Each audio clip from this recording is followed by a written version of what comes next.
हर हर महादेव। स्वागत है आपका मेरे यूट्यूब चैनल अटल पथ 74 में। फ्रेंड, जैसा कि मैंने इससे पहले इसके ऊपर एक शॉर्ट वीडियो आपको दिया था कि उसमें मैंने बताया था कि मैं इसके ऊपर आपको एक लॉन्ग वीडियो दूंगा।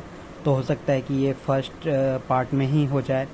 मैं पूरी कोशिश करूंगा। अगर ये नहीं होता है, वीडियो थोड़ी लंबी होती, क्योंकि आजकल मेरे वीडियो थोड़े लंबे होने लगे हैं, तो मुझे भी कहीं ना कहीं लगता है कि ये चीज़ सही नहीं है। तो मैं पूरी कोशिश वैसे करता हूँ, मैं सच बताऊँ फ्रेंड, तो मैं पूरी कोशिश करता हूँ कि बहुत ज़्यादा लंबे वीडियो ना हो, इसलिए। और लेकिन साथ ही एक चीज़ ये कहूँगा कि मैं लॉन्ग वीडियो मैं चाहता नहीं, लेकिन इसलिए बनाता हूँ ताकि मैं अपनी चीज़ों को सही से आप तक पहुँचा सकूँ, इसलिए लॉन्ग वीडियो बन जाते हैं। लेकिन फिर भी मैं कोशिश करूँगा कि लॉन्ग वीडियो मैं कम से कम बनाऊँ। ज़्यादा से ज़्यादा मैं 15 मिनट और 16 मिनट के ही वीडियो बनाऊँ, या फिर 12 मिनट, और कोशिश करूँ तो फिर देखते हैं फ्रेंड कितने मिनट तक का वीडियो बनता है। फिलहाल चलते हैं फ्रेंड। मैंने ये दिया था रेलवे ट्रैक, रेल पलटना आदि समस्या। देखिए, ये मैंने इसीलिए दिया था कि हमेशा क्या हो कि आपने सुना होगा या कभी किसी के साथ ये हादसा हुआ होगा। जिनके साथ ये हादसा हो वो तो ये चीज़ें जानते हैं। एक चीज़ है फ्रेंड कि जिन्होंने सुना होगा तो सुना होगा, उन्हें तो उतना समझ नहीं आएगा, लेकिन जिनके साथ ये हुआ होगा उनके साथ क्या होता है। अब एक चीज़, जैसे कि रेल पलट गई, आपने सुना होगा, रेल ट्रैक से उतर गई, पटरी टूटी मिली। ये सारी एक समस्या है कि क्या होता है कि रेलवे क्या पटरी से उतर गई, या वहाँ का पटरी टूटा मिला, या ट्रैक से उतर गई। कभी देखा होगा, कभी रेल के पहिए टूट जाना, चीज़ें, ऐसा बहुत से लोगों के साथ हुआ है और बहुत से लोगों ने फेस किया है, देखा है, लोगों ने सुना है। पर किसी ने पटरी पर, अच्छा हाँ, एक चीज़ और, ये सब चीज़ें तो होती ही हैं। कुछ ऐसे लोग होते हैं जो रेल को एक परिवार नहीं समझते हैं। आप हमेशा मेरे इस चीज़ में देखिएगा, मैं एक रेल को एक रेल की नज़र से नहीं, एक परिवार की नज़र से देखता हूँ। कुछ लोगों की मैंने हरकत देखी है कि वो लोग ना चोरी करने से भी नहीं सोचते एक बार भी कि हम क्या कर रहे हैं, क्या नहीं कर रहे हैं। तो उनके लिए रेलवे ना कोई परिवार नहीं है। उनके लिए रेलवे बस ये है कि उनका कमाई का जरिया है। कहीं से कोई लोहा उठा लिया, कहीं से कुछ कर लिया, कहीं से कुछ कर लिया, सिवाय चोरी के उनके दिल में रेलवे के लिए कुछ नहीं है। और कुछ ऐसे लोग भी, जैसे कुछ बच्चे होते हैं, उन्होंने शरारत में रख दिया, वो तभी होता है जब रेलवे सेफ ना हो कहीं से, क्योंकि पटरियाँ खुली होती हैं तो चाहे गाय भैंस वहाँ घूम रहे हैं, बच्चे घूम रहे हैं, चीज़ें हो रही हैं, तभी तो ये हादसे। मैं ये सीरीज़ इसीलिए बना रहा हूँ फ्रेंड। आप प्लीज़ इस सीरीज़ को ज़रूर देखिएगा, तब आपको समझ में आएगा कि मैं दिल से कहना क्या चाहता हूँ। तो किसी ने पटरी पर गिट्टी रख दी, तो किसी ने कुछ रख दिया, कभी ठंडा गर्म की वजह, तो किसी ने गिट्टियाँ रख दी, किसी ने कुछ रख दिया, ये देखने के लिए कि क्या रेल जैसे मान लीजिए बहुत, भाई हमारे रेलवे में तो बहुत सारी ट्रेनें चलती हैं, कोई फास्ट चलती है, कोई स्लो चलती है, मालगाड़ियाँ हैं, पैसेंजर गाड़ी है, राजधानी शताब्दी, ये सारी गाड़ियाँ तो कुछ स्लो चलती हैं, कुछ फास्ट चलती हैं। तो सिर्फ ये सब देखने के लिए कि ये गिट्टी कैसे टूटेगी, रुपए कैसे पतले होंगे, नोट का क्या होगा। आजकल तो लोग वीडियो बनाने के लिए कुछ भी कर देते हैं। एक तो वीडियो, और कुछ शरारती लोग होते हैं। तो ये सब चीज़ें भी एक वजह है। ये एक बहुत गंभीर समस्या है, मैं इसे एक बहुत गंभीर समस्या मानता हूँ कि ये सब चीज़ें कैसे रुक सकती क्या। अच्छा, रात और दिन, सर्दी और गर्मी का मौसम, उसकी वजह से भी टूटी पटरी की समस्या। पहले जब कहीं पटरी वगैरह टूटती थी तो मुझे ये नहीं मैं ये सोचता था कि पटरी टूटती क्यों है। बस दिमाग में एक बात आती थी हमेशा फ्रेंड कि पटरी टूटती ही क्यों है। लेकिन कभी ये नहीं था, जब मैंने पढ़ा कि सर्दी गर्मी की वजह से भी पटरियों का होता है टूटना चीज़ों का, जब इस पर मैंने पढ़ा चीज़ें। अब इतना तो मेरे पास टाइम नहीं कि उन सब चीज़ों का डिस्कस करूं, बस आपसे मतलब जो एक वजह और जो समस्या है ये बस बता रहा हूँ। साथ ही मैं ये भी कहूँगा कि इन्हें ठीक कैसे किया जा सकता है, इसे कैसे रोका भी जा सकता है। ऐसा नहीं है कि इसका कोई इलाज, इस धरती पे हर चीज़ का इलाज है, ऐसा कुछ नहीं है कि इसकी अगर कोई समस्या है तो उसका समाधान पहले से ही होता है। तो ये भी वजह है कि जैसे कोई गिट्टी रख दे, कुछ रख दे, फिर सर्दी गर्मी का ठंडा गर्म का। साथ ही ट्रेन की भी अपनी समस्या, जैसे कि सिग्नल की समस्या, सही सिग्नल ना दिखाई देना, कोई खराबी, ट्रेनों का आपस में भिड़ जाना, ट्रैक ना समझ पाना, ये सारी बातें समस्या। सच बताऊं तो एक चीज़ और, अभी तो मैंने ये लिखा है, मैं अभी बोल भी रहा हूँ तो मुझे और भी चीज़ें लगता है कि यार और भी चीज़ें हैं इसमें। ऐसा नहीं है कि मतलब सिर्फ यही चीज़ें हैं।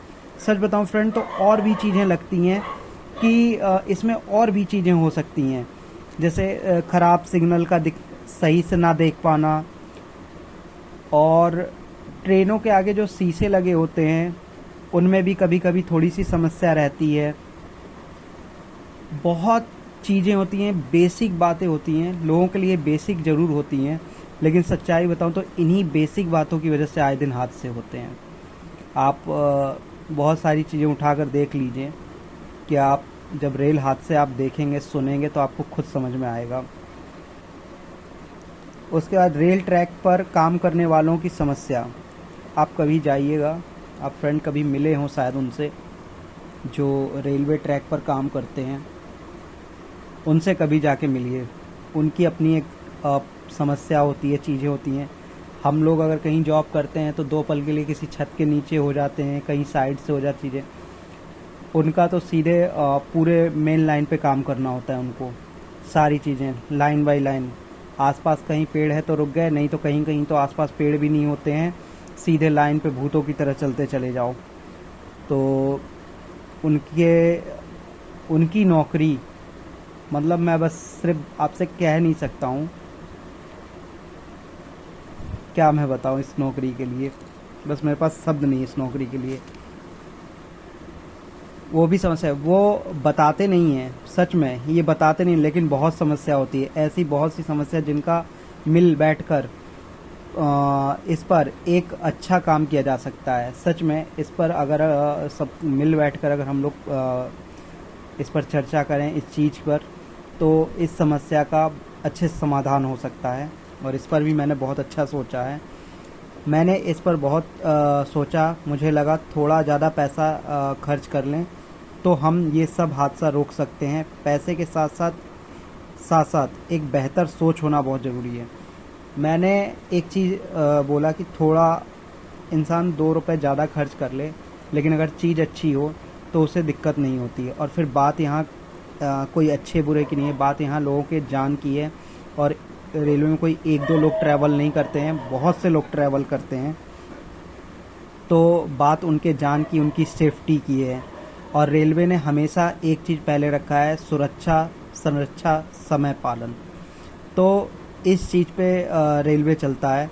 तो मैं ये चाहता हूँ कि अगर हमें सुरक्षा करनी है तो हम बहुत अच्छे से करें, ताकि जब आदमी रेलवे में चढ़े तो वो इस उम्मीद से या इस चीज़ से चढ़े कि हाँ मैं जा रहा हूँ और मैं सेफली घर पहुँच जाऊँगा। तो मुझे लगता है कि इस पे किसी एक आदमी का नहीं, हमारे रेल मंत्री जी, साथ में कुछ मेंबर लोग, अच्छे ऑफिसर लोग बैठकर इस पर ये कर सकते हैं, इस हादसे को रोक सकते हैं। लेकिन मैं एक चीज़ बताऊं, थोड़ा पैसा खर्च होगा, लेकिन मैं सच बता रहा हूँ ये हादसे रोक सकते हैं। एक बेहतर सोच होना भी बहुत ज़रूरी है साथ में। साथ ही सेफ रेल, सुरक्षित यात्रा, हादसा मुक्त, तकलीफ मुक्त, रेल पर अतिरिक्त प्रेशर ना पड़ना, थोड़ा उधर खर्चा करके इधर बचा सकते हैं। और सबसे अच्छी बात, सेफ। ये मैंने इसलिए लिखा, आप देखिए मैंने अभी इससे पहले ही बोला था कि सेफ रेल यात्री सबसे पहला जो रेलवे का चलता है, तो सबसे पहले तो हमारे यात्री बिल्कुल सेफ, हादसा मुक्त, कष्ट मुक्त।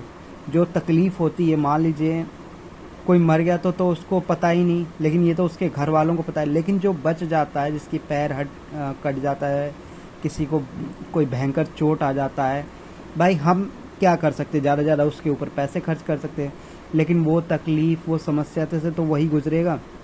तो ऐसा नहीं है कि इन हादसों को रोका नहीं जा सकता या कम नहीं किया जा सकता है, बिल्कुल रोका जा सकता है, लेकिन बस वही है कि थोड़ा पैसा खर्च करना पड़ेगा।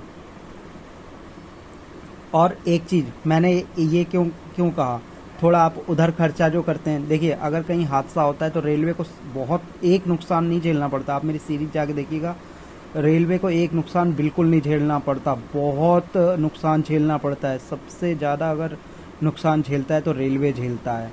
तो मैं ये चाहता हूँ कि इतना नुकसान होने से अच्छा है कि आप थोड़ा सा आप पैसा खर्च कीजिए, लेकिन आप सेफ रेल यात्रा दीजिए, ताकि आप पे ये जो अतिरिक्त बोझ है ना वो ना पड़े, और सबसे बड़ी बात कि सब सेफ पहुँचे। मैंने इस पर बहुत सोचा, और मुझे इस पर कुछ लोगों का इससे पूरा साथ और सपोर्ट चाहिए। मैंने इस पर सोचा है और मुझे इस पर सच में बहुत कुछ लोगों का साथ और सपोर्ट चाहिए होगा, और ख़ास तौर से रेल मंत्री जी का, ताकि हादसा मुक्त रेलवे बन जाए हमेशा हमेशा के लिए। एक चीज़ मेरी यही सोच हमेशा रहती है कि हम यही कोशिश करें कि जितना हो सके हादसा मुक्त हम चलाएं, चाहे हमारे 2 रुपए ज़्यादा खर्च हो जाए, लेकिन लोगों को इस समस्या से तो कभी ना गुजरना पड़े।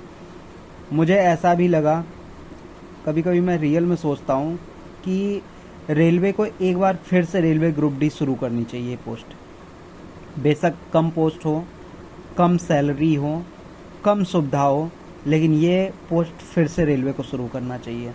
ये मैंने क्यों कहा, ये बस इसलिए कहा कि जो ये लोग करते हैं ना दिल से रेलवे के लिए, वो वास्तव में कोई नहीं करता है। मैं सच बता रहा हूँ।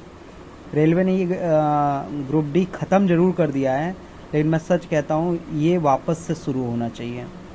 साथ ही मुझे लगता है रेलवे को 2 पोस्ट ख़त्म करने चाहिए। वास्तव में 2 नहीं 3, यहाँ पे मैं 2 लिख दिया है, लेकिन मैं बता रहा हूँ रेलवे को 3 चीज़ें बिल्कुल अपने पास से हटा देनी चाहिए। रेलवे बहुत पैसा उन पर खर्च करती है फालतू का, उससे अच्छा है रेलवे वो 3 पोस्ट हटाकर और ये ग्रुप डी पोस्ट शुरू करें। फ्रेंड, अब वीडियो थोड़ा लंबा हो रहा है, मैं इसका आपको सेकंड पार्ट भी दूंगा। और अभी तक आपको मेरी सोच कैसी लगी मुझे ज़रूर बताइएगा फ्रेंड। और साथ ही मेरे चैनल को आप सब पूरा प्यार, पूरा सपोर्ट दीजिएगा।